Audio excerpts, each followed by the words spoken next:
కాదులే బాబు, ప్రతిదీ అట్లా ప్రతి చోట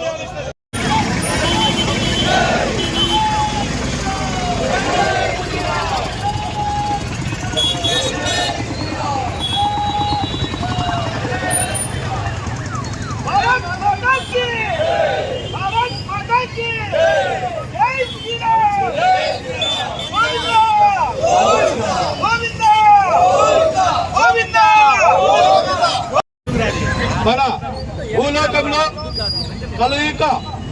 కలియుగ వైకుంఠంగా మనం హిందువులందరము భావించే తిరుమలలో ఎంతో పవిత్రమైన లడ్డు. ఆ లడ్డు అంటే ప్రపంచ వ్యాప్తంగా ఎంతో ఒక పవిత్రతమైన ప్రసాదంగా మనం స్వీకరించే ఆ లడ్డును అపవిత్రం చేయడం అనేది నిజంగా ప్రతి ఒక్కరు సిగ్గుపడాల్సిన చర్య. ఈరోజు ఆ అపవిత్రమ చేసిన వారిని శిక్షించాల్సింది పోయి కొంతమంది వాళ్ళని వెనుకేసుకొస్తున్నారు. నిజంగా కూడా వీళ్ళందరూ హిందూ ద్రోహులు. అంత పవిత్రమైన మన తిరుమల లడ్డును ఈరోజు అపవిత్రం చేసిన వారిని శిక్షించకపోతే యావత్ భారతదేశంలోని హిందువులందరినీ అవమానపరిచినట్టే. అటువంటి తిరుమల అంటే మనం ఈరోజు సాక్షాత్ కలియుగ వైకుంఠంగా భావిస్తున్నాం.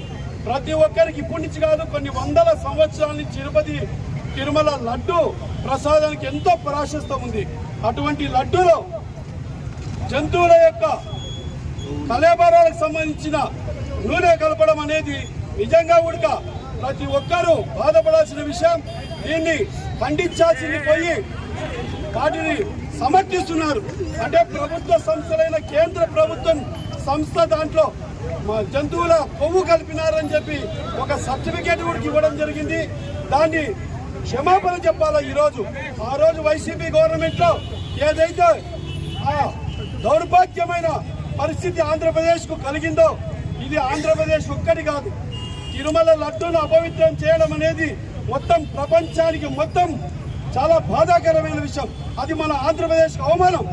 ఆ రోజు ప్రభుత్వం ఎవరు ఉన్నాయని వాళ్ళను టోటల్ గా శిక్షించి వీళ్ళ ఎన్నికలో ఉన్న వాళ్ళను, నేను చెప్పేది ఏమంటే అది తప్పు, చిన్న తప్పు కాదు, దాంట్లో ఉన్న వాళ్ళను ఉరిశిక్ష వేయాలి.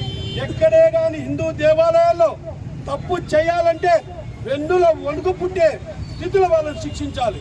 ఈరోజు నాయకులు వాళ్ళను ఏ ప్రభుత్వంలో అయితే అది తప్పు జరిగిందో దానిని ఖండించి ఈరోజు క్షమాపణ చెప్పాల్సింది పోయి మళ్ళా వాళ్ళే సమర్థించుకుంటున్నారు. ఈరోజు ఇది సిగ్గుచేటు, మొత్తం యావత్ హిందువులకు కూడా ఇది అవమానం. ప్రతి ఒక్కరూ మనం దీన్ని ఖండించాలని చెప్పి కోరుకుంటూ, భవిష్యత్తులో దీని మీద మీరు సరైన శిక్ష అమలు చేయకపోతే రాష్ట్ర వ్యాప్తంగా హిందువులందరూ అగ్నిగుండంగా పేల్తారని చెప్పి కూడా హెచ్చరిస్తున్నారు. జై హింద్, నమో వెంకటేశ.